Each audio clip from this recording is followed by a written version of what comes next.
तो जय जगन्नाथ भाई माने ओर्डिनेंस फैक्ट्री तरफ एक बहुत बड़ निजुक्ति आसी। तो फ्रेंड्स एथिरे आपण माने ऑनलाइन माध्यम रे अप्लाई करि परिबे।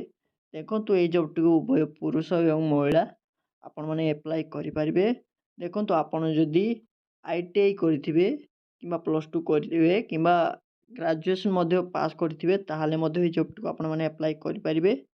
देखंतु आपण माने एथिरे किपरि अप्लाई करिवे, एथिरे केतोटी पोस्ट रही तो मु आपनको ए वीडियो माध्यम रे जणेबी।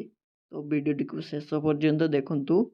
तो फ्रेंड्स जदि आपण माने आम चैनल को प्रथम करी आछंती तो वीडियोटी को गोटे लाइक कर दियंतु एवं चैनल टी को गोटे सब्सक्राइब कर दियंतु, एमिति सरकारी जॉब रो लेटेस्ट जॉब सर्वप्रथमे पाइबा पाई।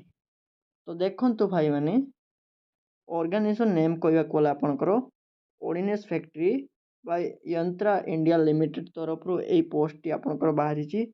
देखंतु टोटल पोस्ट आपनकर देखिबा को गला आपनकर 5450 टी पोस्ट वैकेंसी रही अछि।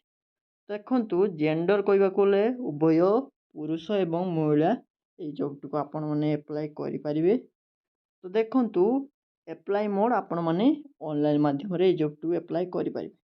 तो देखंतु किपरि अप्लाई करिवे वीडियो को शेष पर्यंत देखंतु मु आपनको जणै देबी। तो देखि पारुथिबे पोस्ट नेम आपनकर कहबा को गले आपनकर ITI as non ITI post टी आपनकर रही अछि। तो देखंतु who can apply all Odisha candidate उभय पुरुष एवं महिला ए जॉब को अप्लाई करि परिबे। तो देखंतु जॉब लोकेशन आपनकर कोंठी रहिबो, देखंतु आपनकर ओडिशा भितरे किबा आपनकर ऑल इंडिया भीतर आपनकर जेकोसी डिस्ट्रिक्ट रे आपनकर जॉब पोस्टिंग बा जॉब लोकेशन मध्य पाई परिबे। तो देखंतु सैलरी आपनकर भलो दरमा रहिबो। तो देखंतु जॉब टाइप आपनकर परमानेंट जॉब टी रही अछि। तो देखंतु वैकेंसी डिटेल्स आपनकर देखिबा को गले आईटीआई एप्लीकेबल मानकर आपनकर टोटल पोस्ट आपनकर रही अछि। देखंतु 3514 टी पोस्ट रही अछि।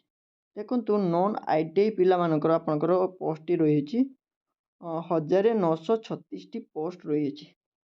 सेतिरे देखिबा आपनकर एज लिमिट कोठी रहउछि। देखंतु आपनकर एज लिमिट देखिबा कोले मिनिमम एज आपनकर जदी 15 वर्ष हेतिबो एवं मैक्सिमम 24 वर्ष हेतिबो ताहाले जाय आपण माने ए जॉब को अप्लाई करि परिबे। तो देखंतु एज रिलैक्सेशन आपनकर गवर्नमेंट रूल अनुसार आपनकर एज रिलैक्सेशन रहि जिवो। आपनकर जे कोनसी कैटेगरी किबा आपन जदी ओबीसी किबा एससीबीसी किबा एसटी होउथिबे ताहाले मते आपनकर एज कैटेगरी वाइज आपनकर एज रिलैक्सेशन पाई जिवे।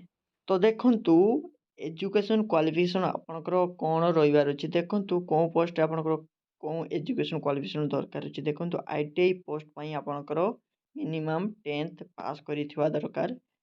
आपण में 10th रे मिनिमम 50% एबव आपनकर मार्क रहिबा दरकार, तेले जाई आपण माने ए जॉब को अप्लाई करि परिबे।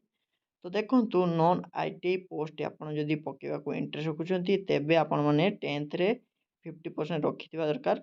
आपनकर 40% मार्क मैथमेटिक्स एवं साइंस रे रहिबा दरकार, ताहाले जाई आपण माने ए जॉब को अप्लाई करि परिबे। तो देखंतु इंपोर्टेंट डेट कहबा कोले देखंतु आपनकर एप्लीकेशन स्टार्ट होउची 21 जनवरी 2023 रे एप्लीकेशन स्टार्ट होउची।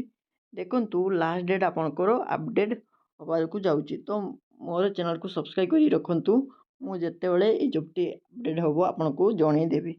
तो देखंतु इम्पोर्टेंट लिंक कहबा कोले आपण माने ऑफिशियल नोटिफिकेशन टी मो वीडियो रे डिस्क्रिप्शन में मो टेलीग्राम रो लिंक दे दिछि। आपण माने ए टेलीग्राम रे जॉइन हेई ए पीडीएफ को डाउनलोड करि परिबे।